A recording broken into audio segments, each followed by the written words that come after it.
Salve, sismonautas! Eu sou o Bruno. Eu sou o Jackson. Eu sou o Guilherme. E esse é o SismoCast, podcast do Centro de Sismologia da USP.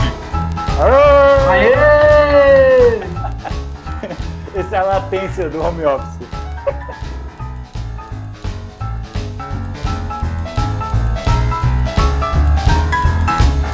Vamos! Aê! Só fala aí, Bruno. Pera aí. Vai. 1, 2 e grava. Isso, gente, sejam bem-vindos. Estava com saudade de vocês. Vocês estão com saudade também aí? Só dos sismonautas. Ah, vai, até um pouco de vocês. Um pouco já é alguma coisa. Né? Sem dúvida. Já ganhei meu final de semana. Afinal, são 135 dias sem SismoCast. Isso é muita coisa, hein? Demais. Mas é isso. Eu diria que a gente voltaria. Mas aí estamos aí de volta para a temporada 2020, com um gás total para começar esse ano, esse primeiro episódio dessa segunda temporada nossa, que teve uma boa aceitação aí, a galera parece que curtiu, a gente não falou tanta besteira assim. E temos alguns números aqui para vocês. Por exemplo, a gente teve de acessos aí no feed do nosso site, mais de 130 mil acessos do feed. Foi isso aí mesmo? Como é que foi isso aí, Jackson? Exatamente. Nosso feed de quem utiliza aí os agregadores de podcast, a gente tem uma estatística do nosso site, teve 130 mil acessos por lá. Isso é um número impressionante, né? A gente nunca pensou que poderia atingir um número desse. Obviamente, não são 130 mil sismonautas diferentes, mas significa que tem um pessoal bacana que está se conectando ali e está se alimentando dos nossos episódios. Além disso, a gente tem 1.200 starts no Spotify, 280 ouvintes distintos seguindo a gente por lá. Então, é bastante gente perto do que a gente pensou que teria um dia. A gente tem outros números de Deezer, TuneIn, iTunes, Google Podcast, mas a gente não tem todas essas estatísticas. Então, só queria agradecer todo mundo que está ouvindo e tendo paciência com a gente. Vamos tentar fazer uma temporada muito bacana. Como diria na quebrada, lá só agradece, né? Só agradece. Tamo junto, é nóis, manos. E Minas. A gente teve alguma repercussão também do episódio com o professor Veloso? Olha, que bacana. O episódio do professor Veloso é o que a gente tem mais acesso lá no Spotify. Parece que teve uma aceitação muito bacana. O Veloso também aí é fácil, né? Muita história, dá para fazer uns 30 programas com o Veloso. Aliás, Veloso, queremos você de novo nessa temporada. 2020, precisamos novamente. E o mais legal é que o pessoal estava mandando foto do livro do Veloso. Então, o pessoal ouviu o nosso programa e comprou o livro do Veloso. Então, eles estão lendo agora o Veloso, estão tendo o prazer de acompanhar um pouco das histórias do Veloso. Isso é muito legal. Estou muito feliz e tão felizes que aproveitamos e vamos fazer um sorteio aí para lançamento da segunda temporada. Quer falar? Vai tirar o escorpião do bolso, então. Vamos tirar o escorpião do bolso. Mais um livro do Veloso. A gente vai lançar todos os detalhes junto com o post de lançamento desse episódio lá no Instagram, Facebook, Twitter. Então, siga a gente lá vai ter todos os detalhes. Provavelmente vai ter que seguir a página da Sismologia BR, Rede Sismográfica Brasileira, né? E marcar uns amiguinhos lá, aquele tipo de promoção padrão do Instagram que vocês já estão acostumados, né? E ajudar a gente a espalhar a palavra, né? Espalhar a palavra da sismologia por aí afora. Aproveitando, queria dar aí um abraço e mandar um abraço para os sismonautas Clóvis Filho, para o Frederico Schmidt, a Mariana Meirelles, a Roseli, olha, a Roseli sempre aí, o Lourenço Prudente, o Lourenço Prudente e a Alane Uchoa, beleza? Entre outros aí, tem também um salve aí para o Wanderson Tenório, nosso amigo de campus aí nesse Brasilzão afora.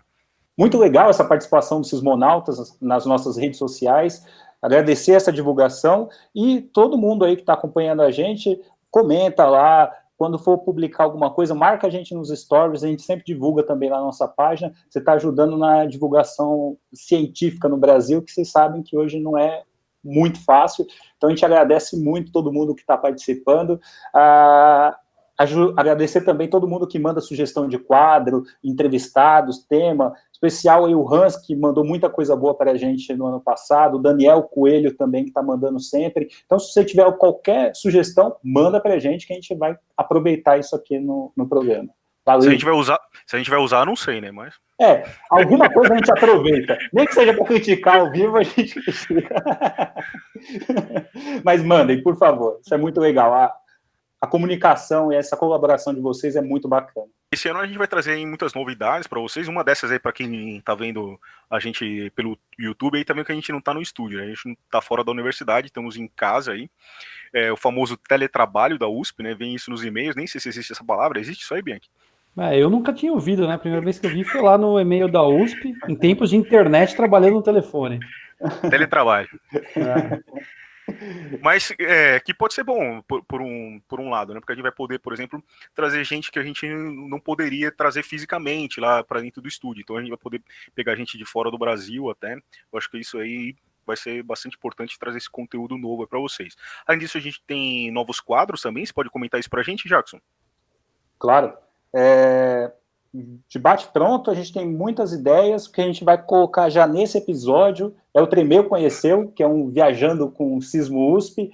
Então, a gente vai pegar daquele boletim que a gente sempre comenta aqui nos episódios, a gente vai pegar alguma região, algum sismo e contar alguma história, contar um pouco sobre a região. Então, o Tremeu Conheceu, e tem o momento Sismologia Raiz, que a gente vai comentar um pouco sobre conceitos básicos, às vezes glossário, e qualquer coisa que seja interessante aí para vocês. A gente espera uma ajuda nas sugestões de temas para essa sismologia raiz, mas tudo que está ali na base da sismologia, a gente vai comentar um pouco e vamos aprender junto. Ótimo. E para não deixar voltar a saudade lá, vamos continuar com as notícias e os comentários da semana. Vamos lá, Jackson? Partiu? Pô, não vou colocar vinheta no vídeo do YouTube, não, velho. Não sou editor legal igual você, não.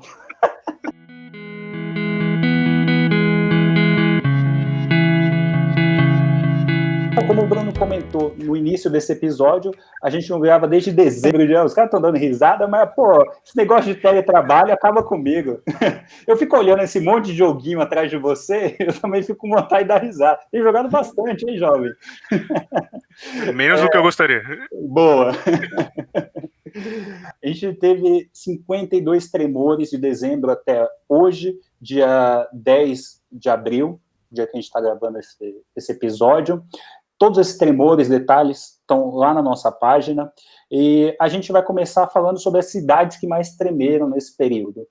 Então, a gente teve 7 tremores em Piragi, no interior de São Paulo. O maior tremor foi de magnitude 2.4, que aconteceu dia 23/3, às 13h23. O pessoal estava almoçando e sentiu esse tremor lá em Piragi. Entraram em contato com a gente, assustados. Então foi um tremor mesmo de baixa magnitude, mas que foi sentido pela população, e o menor foi de magnitude 1.1. Além de Piragi, aconteceram 5 tremores em Novo Horizonte do Norte, no Mato Grosso. O maior tremor foi de magnitude 2.9 no dia 17/1, e o menor de magnitude 1.6. E para finalizar, aconteceram 4 tremores em Muriaé, Minas Gerais, o maior de magnitude 2.2. Além disso, uma curiosidade é que aconteceram 2 tremores em Caruaru nos últimos 2 dias do ano. Será que é o pessoal dançando um pouquinho de forró por lá? Um abraço aí para todo mundo de Caruaru. E para o Eduardo, que está sempre visitando. A gente tem uma estação lá do Lapsis, da UFRN, e o Eduardo está sempre ali pela região. Que, aliás, dança muito forró, Eduardo, diga-se de passagem. Um abraço, Eduardo. Bom, além desses sismos que o Jackson colocou, a gente ainda pode citar os maiores tremores aí por ordem de magnitude que vieram ocorrendo desde que a gente gravou a última vez. Né? Na sequência, teve aí um tremor em São Gabriel da Cachoeira, em dezembro do ano passado, magnitude 3.4, magnitude 3,7 na plataforma continental. Isso foi agora em março desse ano aqui de 2020. A gente também teve Rorainópolis, 3,9, também lá em dezembro. E depois, Presidente Figueiredo, já magnitude 4,1, no dia 31 de janeiro, isso é lá no Amazonas. E o último aqui, magnitude 4,5, numa cidade que chama Iauareté, ou Iauareté. Aí vocês escolhem como é que vocês querem. Esse sismo foi magnitude 4,5, ele ocorreu no dia 15 de março de 2020. Né? Esse sismo aí foi próximo lá de São Gabriel da Cachoeira, no Amazonas também. Bom, aproveitando essa cidade peculiar aí que você citou, bem aqui, lá no Amazonas, ela vai fazer parte hoje do nosso quadro Tremeu, Conheceu.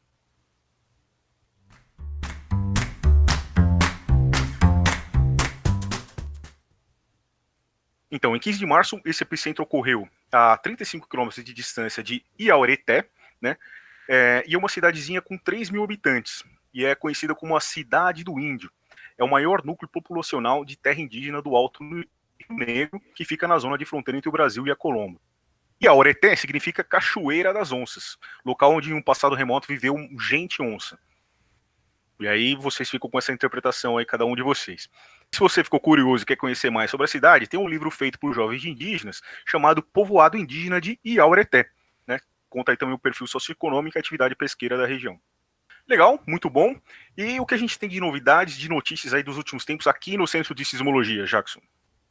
Bom, começar com as novidades lá de dezembro ainda, uma estação nova que a gente instalou no Forte Coimbra, fica em Corumbá, a gente só consegue chegar lá de barco, a gente precisou de apoio do Exército, então a gente teve um apoio super importante do Batalhão de Fronteira, o 17º Batalhão de Fronteira, dos moradores da vila e também da UFMS, um abraço para Edna, Estevam, todo mundo lá dando um suporte para a gente nesses campos no Mato Grosso do Sul. Para chegar lá no Forte Coimbra, a gente precisou desse barco do Exército e foram 7 horas de barco até chegar no forte lá de Corumbá. Um grande desafio, tivemos que levar toda a infraestrutura, link de satélite e com os primeiros dados, o resultado é animador, mesmo com todo o esforço, parece que valeu a pena. A estação ela tem 2 vezes menos ruído que qualquer outra estação do Centro-Oeste, para estar num lugar bastante remoto. A gente quase não tem ruído sísmico, isso daí já é um spoiler para o nosso tema de hoje. E agora a gente tem um novo time para as redes sociais do Centro de Sismologia. Aliás, se você não segue a gente está lá no Twitter, no Instagram, no Facebook, @SismoUSP, Jaime, Natália, Caterine e o menino Bruno, que acho que vocês conhecem aí, de algum lugar. Então a gente formou um novo time aí para as redes, vamos produzir bastante conteúdo sismológico para todo mundo. Contamos com a colaboração de vocês no feedback e também na divulgação. Uma outra novidade do centro é uma parceria com a CESP. Tem uma estação lá em Paraibuna, a gente já tinha alguns equipamentos instalados lá, mas agora a gente está usando os equipamentos da própria CESP, a gente deu um suporte na parte de instalação, agora estamos cuidando da parte de curadoria do dado, e essa estação está integrando a rede sismográfica brasileira, e esse é um novo método de parceria que outras empresas que tenham interesse em ajudar a sismologia do Brasil e o crescimento da rede sismográfica, entrem em contato com a gente lá no sismologia@iag, porque eu acredito que a gente tem uma experiência grande com essa parte de campo, adotando padrões internacionais na parte de curadoria de dados, e essa pode ser uma troca aí com essas empresas, onde acho que todo mundo sai ganhando. Então, o convite está aberto. Paraibuna é uma estação um pouco mais antiga, que depois foi reinstalada também, né? Quem cuidava disso era o IPT, aqui na USP, né? Que ficava de responsabilidade aí do Ribota, né? E Ribota, a gente tem essa notícia triste aí pra gente, que ele acabou falecendo aí no final do ano, e era um cara que, assim, dos que sabiam bastante aí sobre a sismologia induzida no Brasil e tudo mais, acho que foi um dos pioneiros aí, junto com o Marcelo Assunção também, que começou a estudar essa parte de sismos induzidos no Brasil. Fez um trabalho muito importante, vai deixar uma lacuna aí, que vai ser difícil de preencher. E deixa um legado aí para a sismologia do Brasil nessa parte mesmo de sismicidade induzida, e um abraço e sentimentos para toda a família aí do Ribota. Bom, vamos então para o tema principal de hoje, que é o impacto do coronavírus na sismologia, tanto do Brasil quanto do mundo, né? Bom,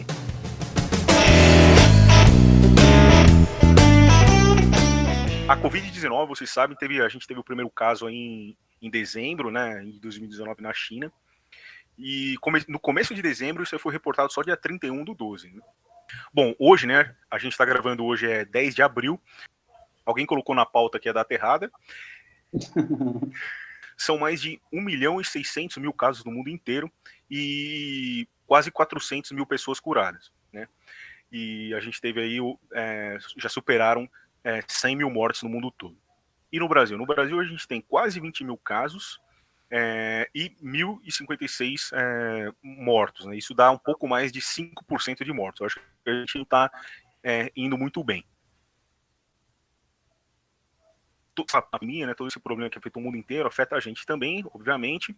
E, por exemplo, a primeira coisa que a gente já pode falar é que a gente já está gravando de casa, né? Então já faz aí, a gente já está em casa quase um mês, é isso, Jackson? Vai fazer um mês?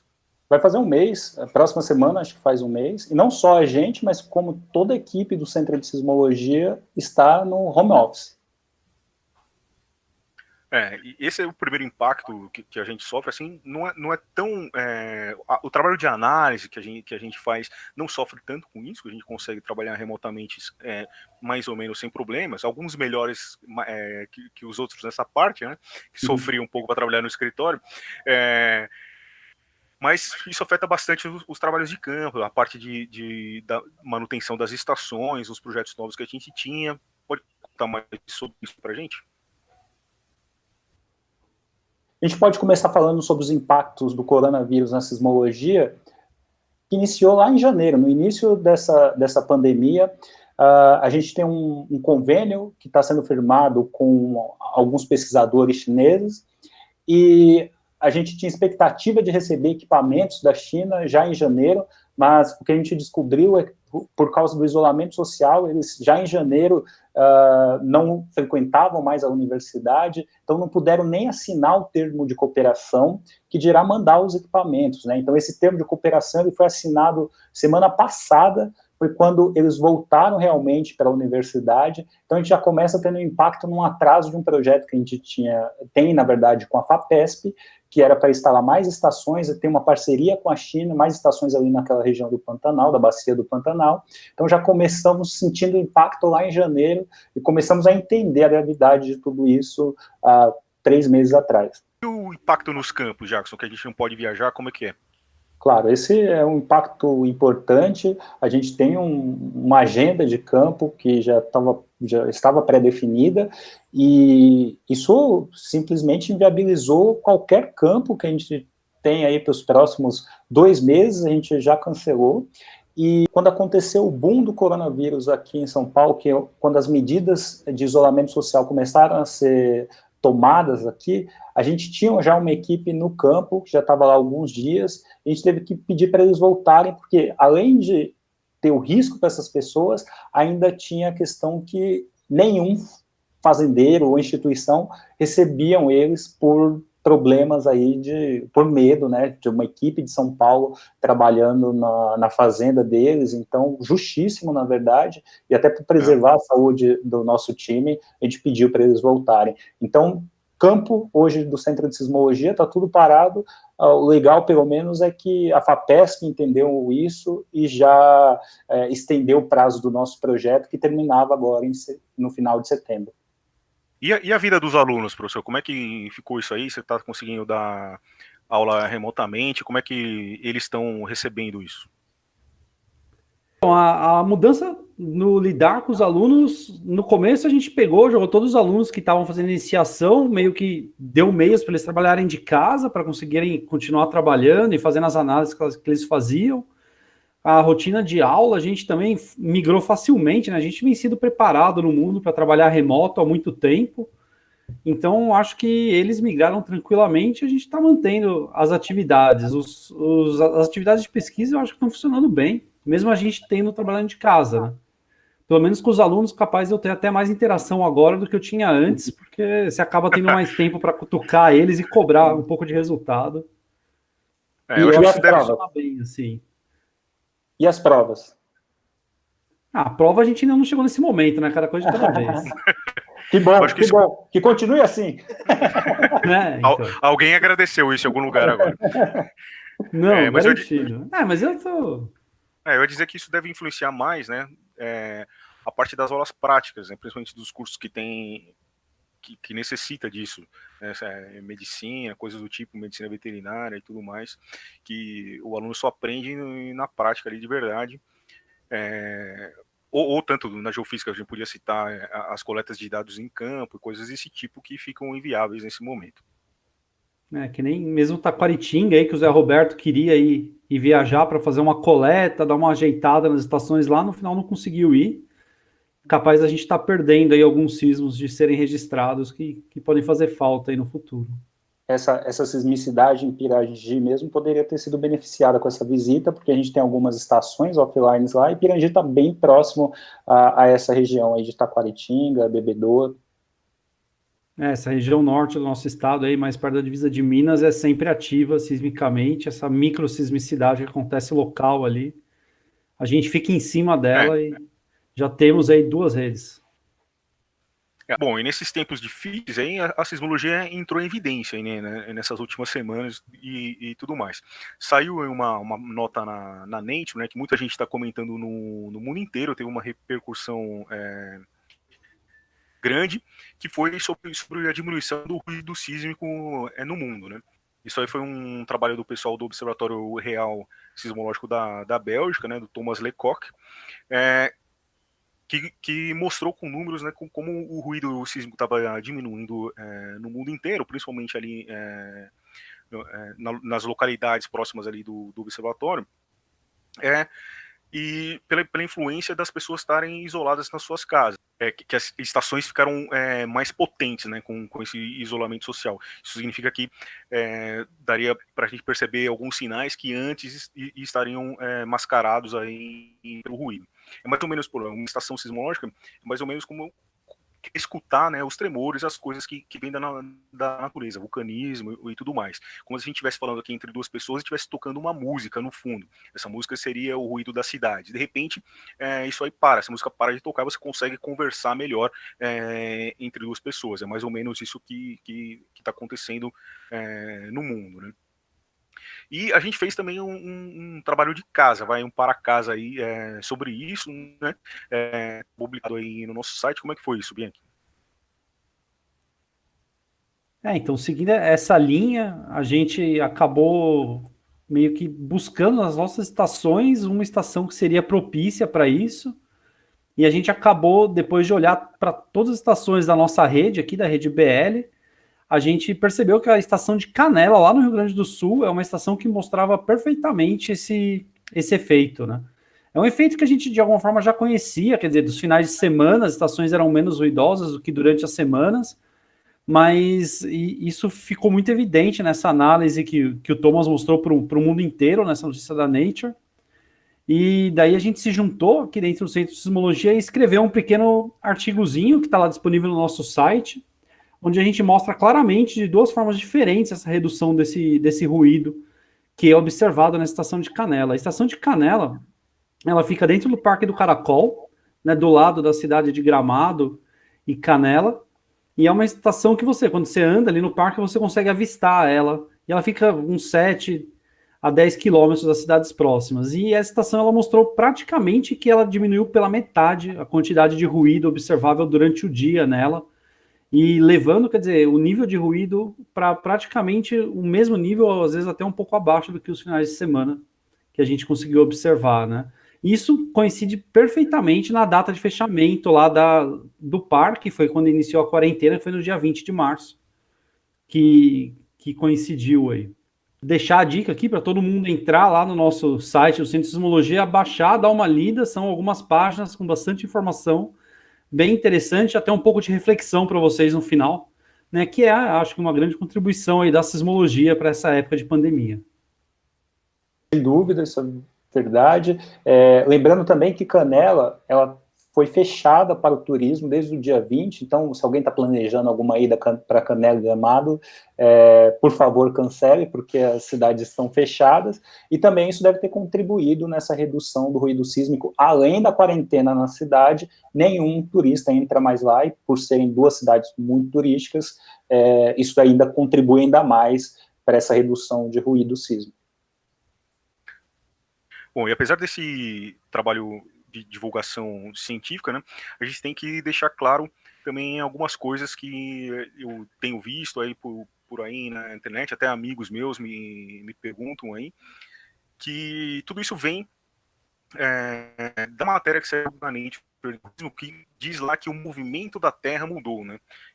Em alguma hora eles especificam que é da crosta, mas a mensagem que quer passar, assim, mais evidente, ou que as pessoas assimilam mais fácil, é que o movimento da Terra mudou. Então, até a gente recebeu algumas perguntas aí durante essa semana, de alguns jornalistas, eu separei algumas delas aqui, e eu vou repassar para você, tá certo, Ben? Então, a primeira pergunta que a gente recebeu é: o movimento da Terra mudou? Como é possível perceber? Então, não, né, gente? O movimento da Terra não mudou, na verdade, é o ser humano que está mais quietinho. A Terra, ou na verdade a crosta terrestre, é um elemento passivo nessa história. Ela continua fazendo o que ela sempre fez. Assim, o problema é que a gente que está mais quieto, então, é lógico, os instrumentos que estão tentando medir os ruídos da Terra, eles acabam detectando um ruído menor. Né? Mas o movimento da Terra não mudou e, na verdade, isso é só um efeito da diminuição da atividade humana. E o que é esse ruído sísmico? Então, esse ruído sísmico nada mais é do que o ruído que a própria natureza faz, né, na Terra. Quer dizer, quando tem uma tempestade no oceano, ou as ondas do mar, tipo, batendo na costa, ou mesmo efeitos atmosféricos interagindo com árvores, tudo isso acaba gerando um certo ruído que pode ter que acaba sendo registrado por essas estações. Né? Esse ruído sísmico que a gente fala, em geral, são elementos que acabam interagindo com a Terra e geram ondas que se propagam e são registradas pelas estações, né? Além desses ruídos de tempestades ou essas coisas mais naturais, a gente também tem o ruído humano, né? Que nem uma fábrica, um caminhão, uma autoestrada, uma cidade gera também o ruído. E, na verdade, no sentido mais amplo, quando a gente fala de ruído, para a geofísica, a gente está falando de uma coisa que é um sinal que não tem interesse para a gente, muitas vezes. Então, quer dizer, não deixa de ser um sinal, mas é um sinal que não é interessante, ou seja, que para a gente, que é sismólogo, a gente tem muito foco no sinal do terremoto, e o que não é o sinal do terremoto acaba sendo um ruído para a gente. E como que isso ajuda a sismologia e a ciência de modo geral? Eu acho que, assim, de um modo geral, assim, essa redução da atividade humana, ela diminui o ruído, então acaba realçando os sinais de interesse. Né? Lógico, se você tá, que nem aquele exemplo que você tinha dado agora há pouco, de você estar numa festa lá conversando e tem aquela música de fundo, a hora que você acaba a música fica muito mais fácil conversar ou mesmo ouvir as pessoas que estão próximas de você. Então, quer dizer, a hora que a gente diminui o ruído dessa atividade humana, a gente consegue perceber com uma melhor fidelidade aí os sinais dos pequenos tremores de terra ou mesmo sinais de outras fontes que possam ser de interesse aí que não sejam atividade humana. Pegando aqui um período, Bianchi, entre 20 de março e 6 de abril, a gente detectou em 2019 7 sismos. E agora, nesse ano de 2020, a gente detectou 9. A gente já pode falar que aumentou a detectabilidade da nossa rede com essa diminuição de ruído? Então não é bem assim, né? Tipo, eu acho que 2 sismos em 7 não é um negócio realmente que daria para acreditar num aumento. Isso daí pode ser devido a diversos fatores, por exemplo, sei lá, a gente ter o nosso técnico que faz a análise e busca esses sismos trabalhando em casa, e daí ele não foi distraído, ou então é uma outra coisa que acontece. Mas eu acho que 2 sismos em 7 não é estatístico. E mesmo que a gente tivesse, assim, o número de sismos fica mais ou menos o mesmo todo ano. Mas é lógico, alguma variabilidade existe, né? Não é assim alguma coisa instantânea. Se contar que as estações que percebem mais essa diferença são as que estão mais próximas dos centros urbanos, né? E sofrem mais essa influência das fábricas e tudo mais. Então, a gente tem estações mais remotas. Interessante de... mas isso é uma coisa interessante de notar, que, por exemplo, a gente, para fazer esse artigo, a gente buscou várias estações da rede. E não são todas que mostram claramente esse efeito. As estações que estão distantes, que nem Coimbra lá, que o Jackson colocou, para ela não fez diferença nenhuma esse isolamento social, essa quarentena. ela já está isolada, né? Então não importa muito. Então as estações que realmente estão mais próximas que vão perceber isso e realmente ficaram mais potentes, podemos dizer assim. Mas a gente tem muitas estações espalhadas aí pelo Brasil, em lugares remotos, né? Que vão perceber muito pouco esse efeito. O Fábio Dias, do Observatório Nacional, ele também analisou os dados de uma estação que eles têm lá no ON e ele também notou essa diminuição do ruído sísmico. O que vocês podem comentar disso aí? Bom, já começa que está no meio da cidade. Né? Essa estação ela está no meio do Rio de Janeiro, ali no bairro de São Cristóvão, e o Fábio ele foi até além do que a gente fez, né? A gente tinha pegado só ali o mês de março, comecinho de abril. O Fábio fez essa análise quase do começo lá do mês de dezembro em diante, e ele destacou várias coisas, né? Que nem ele destacou que dá para perceber a época do Natal, dá para perceber um pouco esse período, né, entre o Natal e o Ano Novo. Você vê alguma variação no Carnaval, provavelmente porque tem muito menos gente trabalhando no observatório, que é uma região um pouco isolada do Rio, né? E é lógico, a partir do dia que declarou a quarentena lá, você também observa essa redução, né, para essa estação no Rio de Janeiro, como era esperado aí, de alguma forma. Mas que nem o Bruno falou, uma estação que está bem no centro ali, dentro da cidade. Essa estação de Canela está um pouco afastada. Essa não é a primeira vez que o ruído sísmico aí serve como pano de fundo aí para análises desse sentido, né? A gente também teve, por exemplo, na Copa do Mundo, né, jogos de Copa do Mundo e outras coisas nesse sentido que também detectaram aí diferenças no comportamento aí das pessoas que acabaram influenciando os sensores. Não foi isso, Jackson? Sem dúvida. Se vocês pegarem nossos posts, acho que 2014, lá na época da Copa do Mundo, a gente fez uma análise. Algum gol do Brasil a gente registrou, fez até um post com um texto falando um pouco sobre esse tipo de trabalho. Um outro exemplo muito bacana foi que saiu até no El País, aquele gol, o 6º gol do Barcelona contra o PSG, aquela partida histórica do menino que não é mais menino, chamado Neymar. Do 6-1, então o pessoal registrou em vários sismômetros no momento do gol, a amplitude das ondas dos sismogramas, elas aumentaram, então é como se fosse um sismo, obviamente tem uma assinatura diferente, vários sismógrafos lá de Barcelona detectaram a hora do gol, do 6-1 do Barcelona. Então tem vários exemplos, isso ficando só no futebol, desse tipo de análise de ruído sísmico. Ou seja, vocês estão se mexendo e a gente está anotando aqui. Sim. Aliás, uma das grandes curiosidades desse trabalho que a gente publicou no nosso site é que existe uma elevação aí, não lembro que dia foi que começou a aumentar? A partir do dia 31 começaram a aumentar os níveis de ruído. Exatamente. E aí, será que a gente está monitorando que o pessoal está fugindo um pouco da quarentena? A gente deixou essa interpretação para as pessoas, mas eu acho que é mais ou menos por aí, sim. Talvez o sismômetro seja mais um meio de monitorar se as pessoas estão cumprindo essa quarentena, esses sismômetros, obviamente, mais próximos às cidades, né?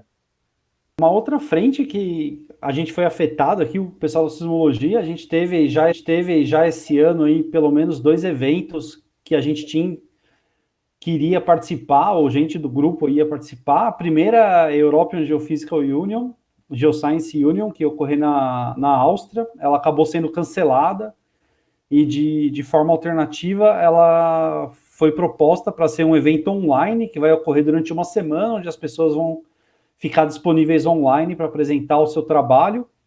E a outra é uma conferência bastante importante para a gente, que é a LAX, que é uma conferência da Comissão Latino-Americana de Sismologia, que era para ocorrer no final desse ano. Ela foi transferida para o ano que vem ainda, com uma data ainda que vai ser avisada. Isso são mais 2 efeitos aí dessa pandemia que acabou afetando a sismologia. Provavelmente aí a gente vai ter um pouco menos de interação com os nossos colegas nesse ano por conta dessa pandemia e vai ficar tudo meio que sendo adiado um pouco. Então, uma outra abordagem relacionando um pouco da sismologia com essa pandemia, eu li lá no blog do IDU, da Marina Corradini. Ela é uma sismóloga italiana e ela faz uma análise muito legal dessa relação, na verdade, e ela comenta que o sismólogo ele já está mais ou menos acostumado a trabalhar muito com essa história de catástrofes, de crises, porque quem trabalha com terremoto já passou ou vai passar por um momento mais tenso na vida com um terremoto mais significativo, alguma vítima, alguém machucado, ou algum tipo de risco que você tem em alguma estrutura ou qualquer coisa do tipo, então sempre rola uma tensão, e talvez essa preparação que você tem durante toda a sua carreira, ela te ajude a suportar um momento como esse. Além disso, tem muito da história de análise de risco, então de você sempre trabalhar com números e tendências, e também um pouco do descrédito que a gente enfrenta na questão da ciência. Não tem terremoto no Brasil, ou, por exemplo, essa pandemia não vai chegar aqui porque a gente já tem dengue, zika e todo tipo, a gente já é mais forte que qualquer um. Então, queria que vocês comentassem, sismólogos, um pouco sobre essa relação da sismologia, esse momento de crise que a gente vive. Assim, uma coisa que está muito inerente a esses momentos de crise é a capacidade do ser humano de entender eles. E para isso o sismólogo ele passa o tempo inteiro olhando para dado e vendo dado. Então, de alguma forma, assim, a gente está acostumado a olhar dado, pensar em probabilidade, pensar um pouco nesse problema sério que é esse crescimento exponencial aí do número de casos, e a gente entende o que é isso. E no final a gente consegue lidar bem, né, com esses dados, mas é importante ter os dados, né? Mais do que ninguém, a gente, como sismólogo, sabe que para conseguir estudar alguma coisa é preciso de dados. Então, eu acho que a mensagem que eu gosto de deixar é que a gente precisa testar mais, que nem a OMS tem falado. Eu acho que é o que a gente tem que focar aí, é tentar testar mais para poder ter o dado para analisar, né? Porque para conseguir melhorar qualquer estatística é preciso ter dado. Como qualquer resultado que a gente publique, pesquisa que a gente publique, não cabe opinião, né? Então, é uma interpretação das coisas que a gente está vendo, na verdade, né? Então, a mesma coisa deveria acontecer com epidemias desse tipo e outras coisas também na vida, né? Então, você tem hora que não cabe nenhuma opinião, você tem que tomar decisão baseada no que os dados te mostram, né? E também com o que aconteceu antes. Não precisa inventar a roda do nada, e sim de aproveitar, por exemplo, tudo que aconteceu nos outros países e já se preparar melhor para quando for a nossa vez. Sim. Uma coisa que, ouvindo vocês falarem, que veio à cabeça, a gente pode fazer talvez uma analogia com um Earthquake Early Warning System, um sistema de alerta rápido aí de terremoto. Então, por exemplo, aconteceu lá um tremor na Ásia, no Japão, e aí você tem as sirenes. Se acontece o tremor, a onda P mais rápida do que a onda do mar, você sabe que ali vai acontecer uma catástrofe, porque aconteceu já aquele tremor, você emite aquele alerta, as pessoas correm, saem da praia, e isso diminui muito o número de vítimas, porque você evacuou a praia antes. Acho que isso a gente pode usar como uma analogia que a gente vê no mundo e que talvez possa ter no Brasil. Você já viu que deu errado não tomar as medidas de isolamento, por exemplo, na Itália, em alguns outros países, e você continuar sendo contra o isolamento ou qualquer coisa do tipo, acho que é uma atitude bem complexa, porque você já tem dado, você já tem uma experiência, você tem recomendações da própria Organização Mundial de Saúde. Então, uma coisa aí que a gente pode refletir e pensar um pouco mais sobre isso. Oi, Simone. A Simone está falando aqui que a gente vai começar agora um novo quadro, Sismologia Raiz.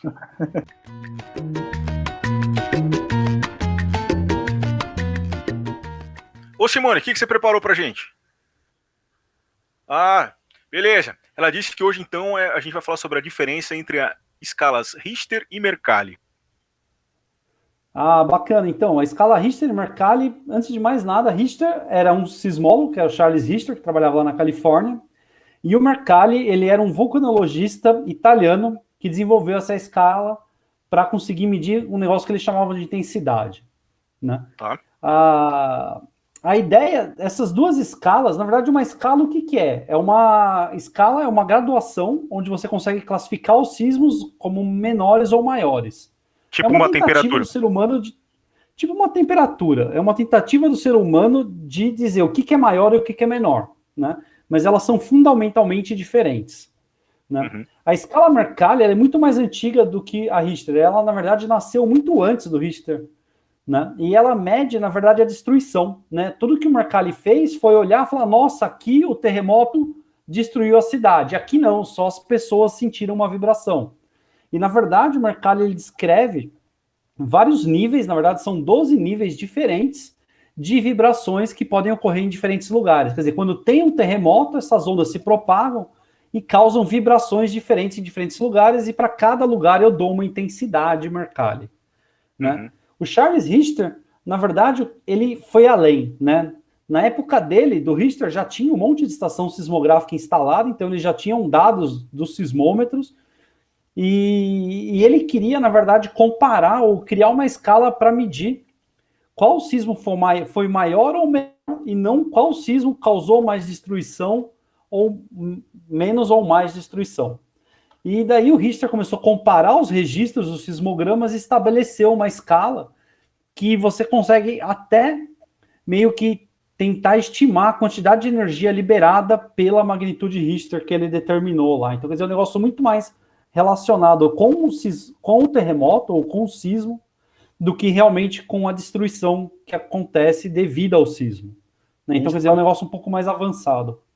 A gente pode falar, então, que o Mercalli é mais qualitativo e o Richter é mais quantitativo? Eu diria que... Eu acho que os dois são quantitativos. O problema é que o Mercalli, ele, na verdade, ele é uma escala que não usa nenhum número, mas ele usa a interpretação de um sismólogo para chegar num número. No final, ela é um número, mas uma pessoa tem que dar esse número, não dá para você medir esse número. É isso. Acho que ficou claro para a turma. Vamos então para o nosso quadro que já estava com saudade, que é o Tremenda Conversa.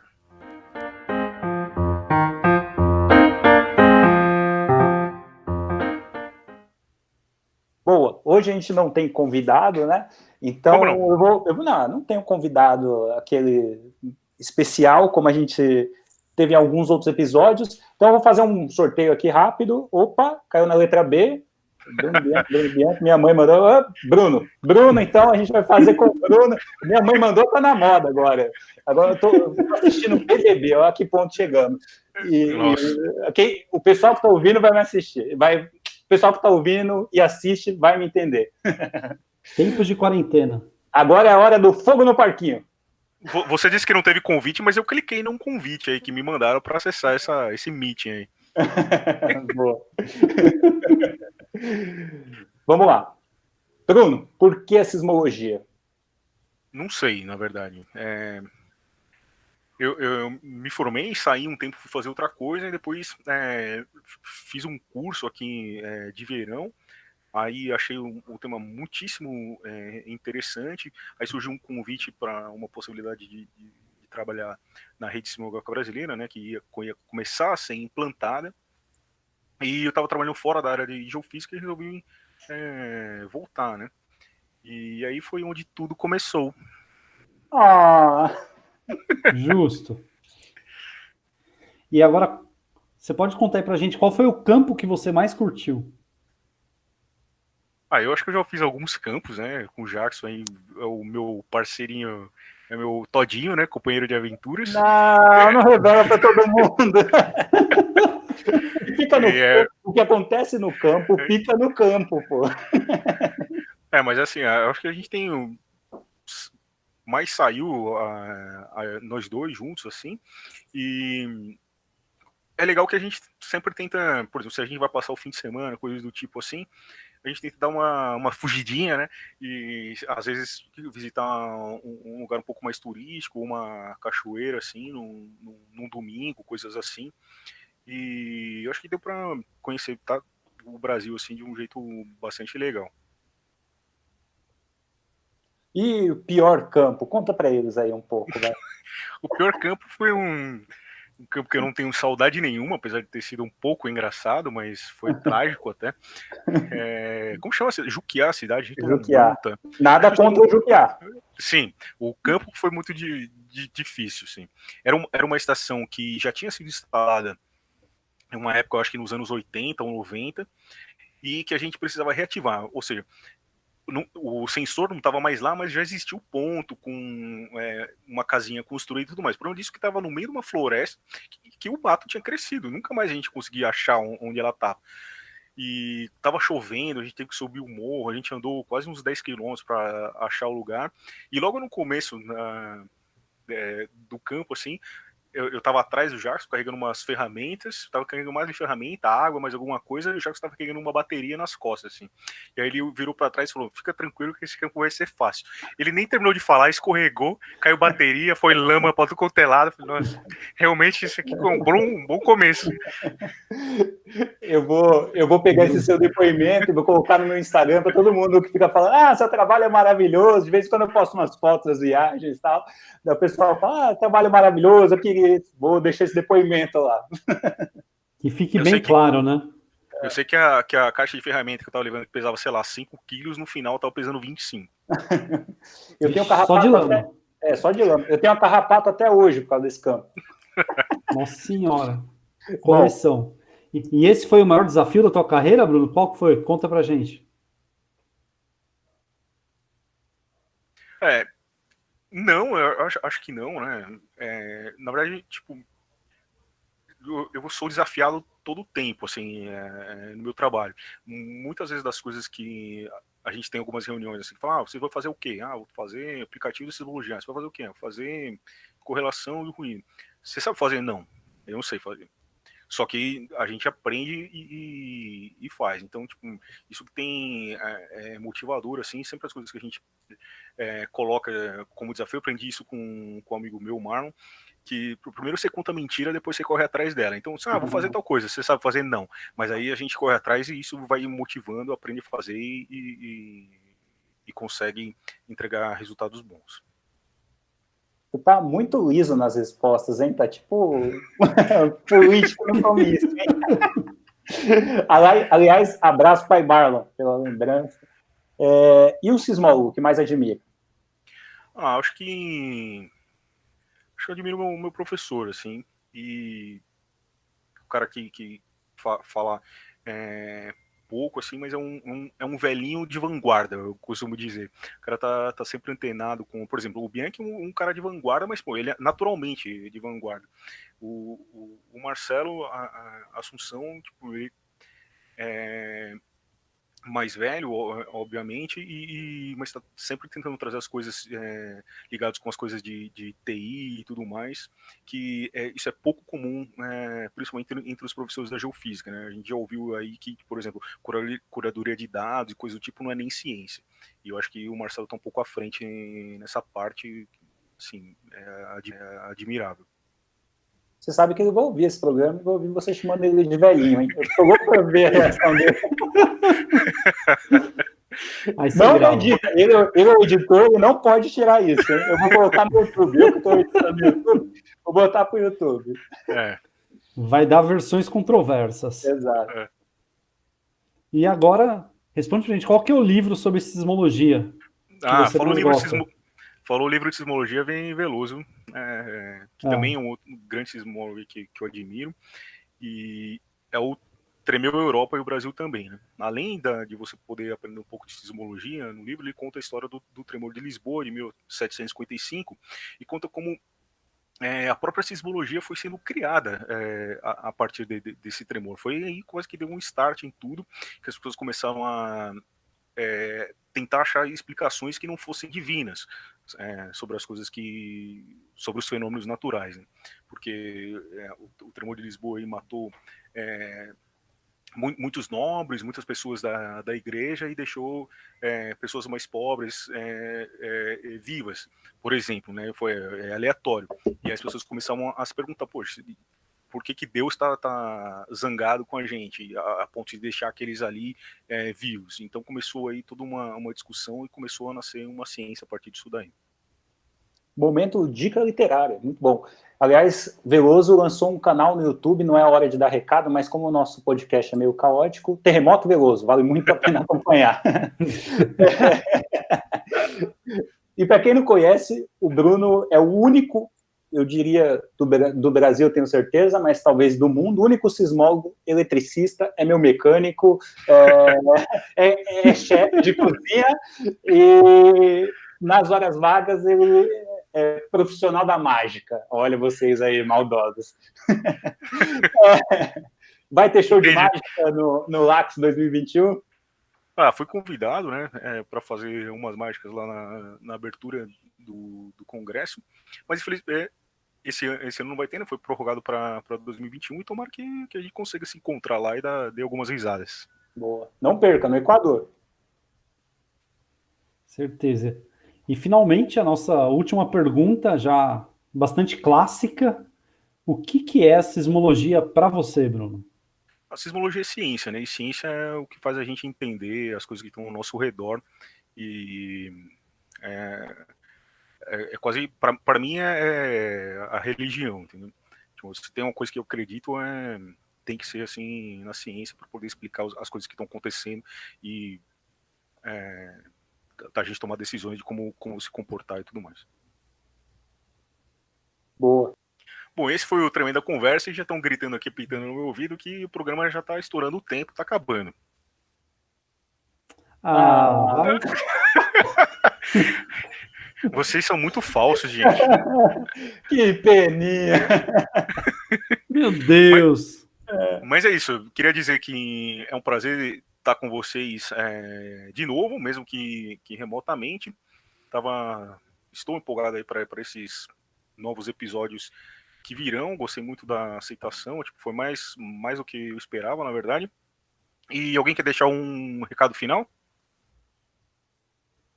Tô mega empolgado com essa retomada aí. Vamos gravar nossos episódios aí de 2020. Em tempos de pandemia, Sismocast vai continuar aí entrando aí na nossa rotina sismológica. Eu acho que os primeiros 10 episódios que a gente fez teve um retorno ótimo, com todo mundo que a gente falou, só animou a gente, então não deixe de mandar perguntas, não deixe de mandar comentários pra gente.